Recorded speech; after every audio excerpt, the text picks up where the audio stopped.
깊은 저 바닷속 파인애플 집에 살고 있는 네모난 얼굴에 동그란 눈을 가진 어린아이들의 친구 스폰지밥.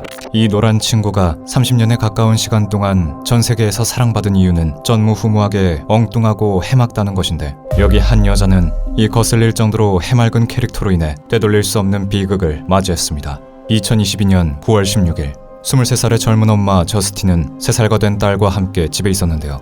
그런데 갑자기 저스틴이 잠시 화장실에 들어갔다 나오자 거슬릴 정도로 해맑은 웃음소리가 들려왔습니다. 그 소리는 딸이 보고 있는 만화 영화 소리였는데, 저스틴도 어릴 적 봐왔던 만화 스폰지밥이었습니다. 니켈로디언의 상징이자 28년 동안 사랑받고 있는 바닷속 이야기를 주제로 한 만화의 주인공이죠. 저스틴은 만화에 집중한 딸의 곁에 앉아 함께 스폰지밥을 보기 시작했는데, 귀가 따가운 웃음소리로 웃던 스폰지밥이 불현듯 정면을 응시하기 시작했습니다. 그러곤 이들을 향해 섬뜩한 말을 건네는데, 늘 무한한 긍정의 에너지를 내뿜는 스폰지밥의 입에서 나온 말은 다름 아닌 지금 당장 네 딸을 죽여.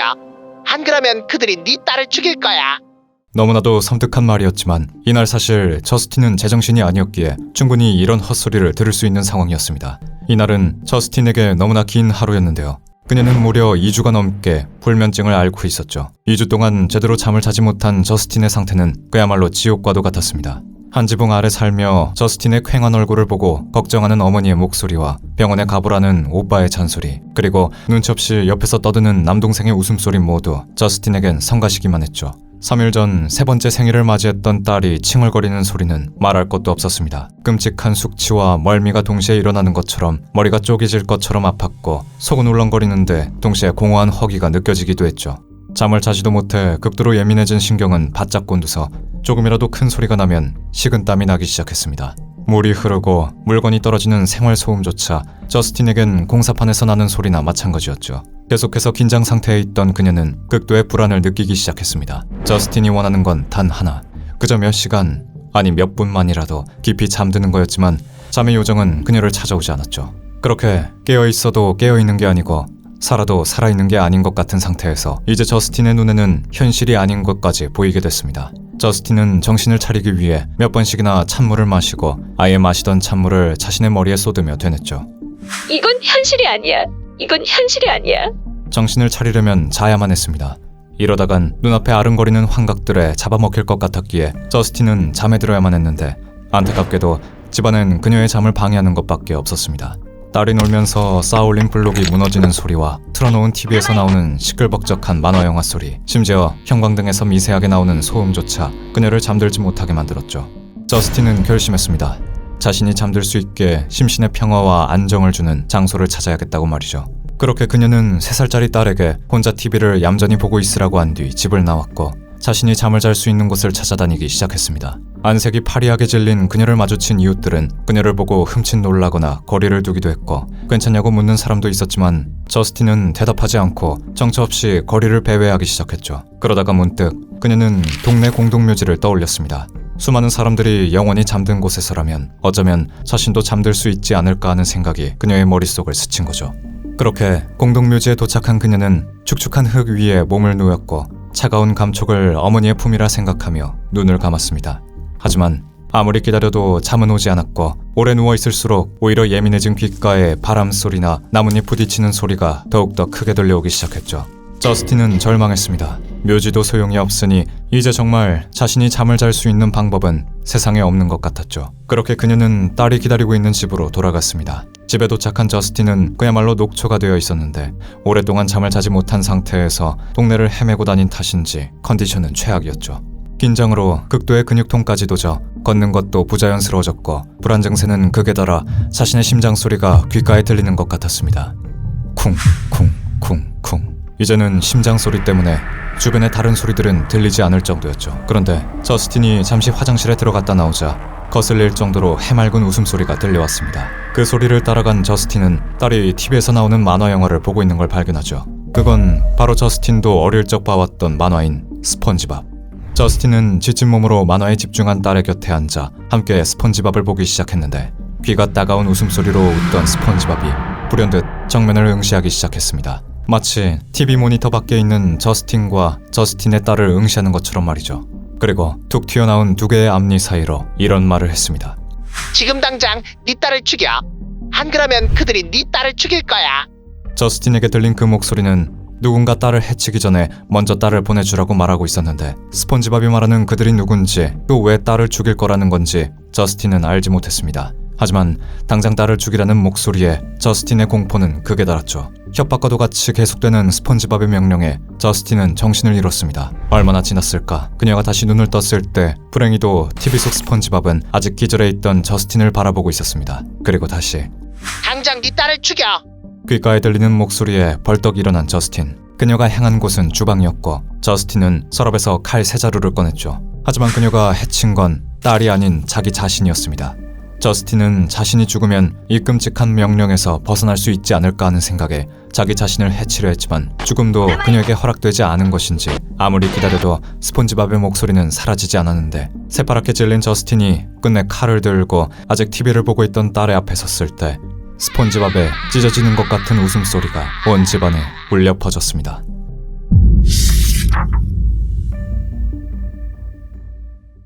(2023년 9월 16일에서 17일로 넘어가는 새벽) 미국의 미시간주 타와스시티의 한 가정집에서 의문의 쓰레기 봉투가 발견됐다는 신고가 들어왔습니다. 그곳엔 어머니와 세 남매 그리고 3살짜리 여자아이가 함께 살고 있었죠. 저희가 신고를 받고 출동했을 때 현장엔 장남인 네슬리 존슨과 그의 남동생 그리고 멀지 않은 곳에 살고 있던 그들의 삼촌이 기다리고 있었죠. 네슬리는 17일 새벽 3시가 넘어서 퇴근한 뒤 집에 도착했을 때 여동생과 조카가 보이지 않았다고 말했습니다. 남동생이 집에 도착했을 때도 여동생과 조카는 보이지 않았고 집 밖에서 가방 하나를 발견했다고 했습니다. 그런데 거기에 발이 튀어나와 있었다고요. 네슬리는 처음엔 남동생이 그저 질 나쁜 장난을 치는 거라고 생각했다고 했는데 남동생과 함께 집 뒤쪽으로 가 그 가방을 보자마자 그런 생각이 사라졌다고 했죠. 가방 가까이에 간 네슬리는 살짝 튀어나온 발과 쓰레기 봉투 비닐을 확인한 뒤 발바닥에 손을 대보았다고 설명했습니다. 발바닥은 차가웠어요. 하지만 사람 발인 건 확실했습니다. 차마 가방을 열어 전부 볼 수 없었던 네슬리는 경찰을 불렀고 저희는 그 안에 있는 게 누구인지 확인하기 위해 법의학팀과 함께 가방을 열었죠. 그리고 그 안에 있던 건 네슬리가 찾던 그의 조카 서튼이었습니다. 얼마 전 3살 생일을 보낸 어린아이는 알몸에 기저귀만 입고 있었는데 뿐만 아니라 작은 아이의 몸엔 다름 아닌 칼에 찔린 자상이 남아 있었습니다. 목, 가슴, 복부 다분히 아이의 목숨을 위협하기 위해 남긴 치명상이었죠. 심지어 10번 이상 찌른 것 같이 시신은 난도질되어 있었습니다. 그 집안에 있던 수많은 사람들이 대체 왜 이렇게 어린아이가 이런 끔찍한 상처를 받은 채 죽었어야 했는지 이해하지 못했는데 그때 저는 서튼의 시신이 담겨있던 쓰레기 봉투 안에서 그 의문을 해결할 수 있는 단서를 발견했습니다. 서튼의 시신에 깔려있던 건 아동용 티셔츠 한 벌과 성인용 바지 한 벌이었는데 바지에는 많은 양의 피가 묻어있었죠. 제가 형제들에게 옷을 보여줬을 때 형제는 티셔츠는 서튼이 16일에 입고 있던 티셔츠란 걸 확인해줬고 네슬리는 바지를 보고선 새파랗게 질린 얼굴로 탄식했습니다. 저스틴, 그 바지는 저스틴 거예요. 제 여동생이요. 네슬리는 피에 젖은 바지가 서튼의 친모인 저스틴의 것이라고 확신했습니다. 저는 형제들에게 언제 마지막으로 저스틴을 봤는지 물었고 네슬리의 남동생은 어렵게 입을 열었죠. 남동생이 16일 오후 6시가 넘어서 잠에서 깨 화장실에 갔을 때 저스틴을 마주쳤다고 말했습니다. 그런데 그때 누나가 정확하게 보진 못했지만 다시 헤로인을 하고 있는 것 같았어요. 남동생은 화장실에 들어갔을 때 저스틴의 앞에 티스푼 정도의 하얀 가루가 있었다고 말했죠. 남동생은 저스틴이 약을 확실히 흡입하는지 보진 못했지만 자신이 들어갔을 때 그녀가 곧바로 가루를 치웠다고 말했고 그 모습을 보고 조카는 어디 있냐고 물었을 때 저스틴은 남동생에게 욕설을 하며 신경 끄라고 말했다고 했습니다. 저희는 이 문제에 대해 더 자세한 설명이 필요했죠. 당장 딸을 무참히 살해한 용의자인 여자가 마약 중독자이기 때문입니다. 그렇게 제가 저스틴의 약물 문제에 대해 물었을 때 저스틴의 삼촌은 저스틴이 13살 때 경계성 인격장애와 양극성 장애, ADHD와 불안, 우울증 진단을 받았다고 말했죠. 그리고 네슬리는 저스틴이 2021년 9월부터 1년 동안 차방 없이 헤로인과 메스암페타민을 남용해왔다고 말했습니다. 하지만 여동생이 마약을 끊기 위해 현재 자가중독 치료에 있고 몇 주 동안 금단 현상으로 힘들어하고 있었다고 덧붙였죠. 16일 오후 6시 이후 화장실에서 저스틴을 마지막으로 봤던 남동생의 증언에 따르면 저스틴이 헤로인을 사용한 건지 안 한 건지 확실하게 알 수 없었기에 저희는 일단 마약 남용이나 금단 현상 때문에 이런 끔찍한 일을 저질렀을 수 있다는 가능성을 생각했습니다. 그리고 남동생의 추가 증언에 따르면 그가 화장실에서 씻고 나왔을 땐 저스틴이 보이지 않았고 외출한 뒤 16일 저녁 10시 이후 집으로 돌아왔을 땐 저스틴과 서튼 두 사람 다 보이지 않았다고 말했죠. 저희는 어쩌면 남동생이 씻고 있을 때 딸을 데리고 나가 범행을 저지른 뒤 시신을 처리하기 위해 다시 집에 들렀을 수도 있다고 생각을 했는데 얼마 지나지 않아 또 다른 증거들이 나오기 시작했습니다.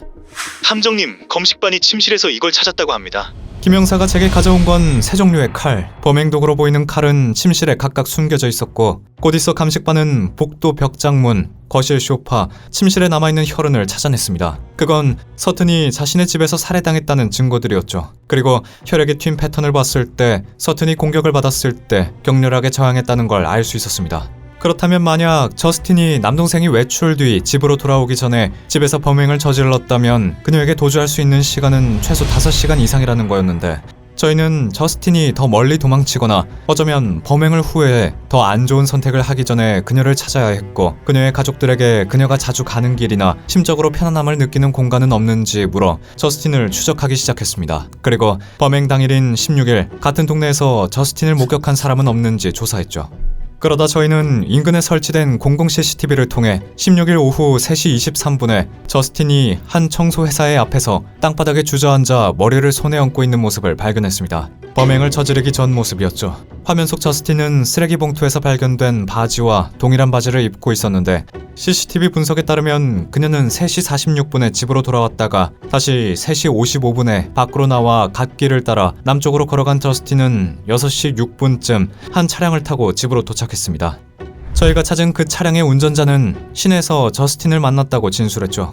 집까지 히치하이킹을 부탁하더군요. 딱 봐도 오래 걸을 수 있는 상태로 보이지 않았어요. 굉장히 혼란스러워 보였는데 중독자 같았습니다.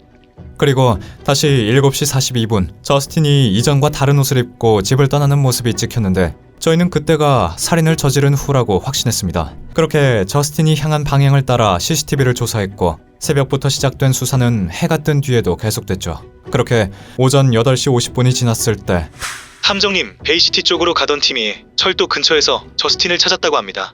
타와스 시티에서 2시간 정도 떨어진 레이크 주립 철도에서 선로를 걷고 있던 저스틴을 찾았습니다. 저스틴은 현장에서 바로 체포가 됐는데 경찰서에 도착해 죽은 딸의 소식을 전해 들은 그녀는 감정이 없는 듯 아무 반응을 하지 않았죠. 그리고 처음엔 범행 사실을 부인하며 딸의 죽음에 대해선 이야기하고 싶지 않다고 묵비권을 행사했는데 그녀의 옷에서 발견된 혈흔과 DNA 감식 결과만으로 혐의가 입증되어 저스틴은 딸의 사망과 관련된 중범죄 및 1급 아동학대 혐의로 기소됐습니다. 그리고 재판 전 예비조사에서 저스틴은 감옥에서 지방검사와 인터뷰를 하게 됐는데 김 형사의 말에 따르면 저스틴은 금단으로 인한 환각으로 인해 범행 당시를 기억하지 못했고 단 한 가지 기억하는 게 있다면 TV에서 본 만화 캐릭터가 자신에게 한 말뿐이었죠.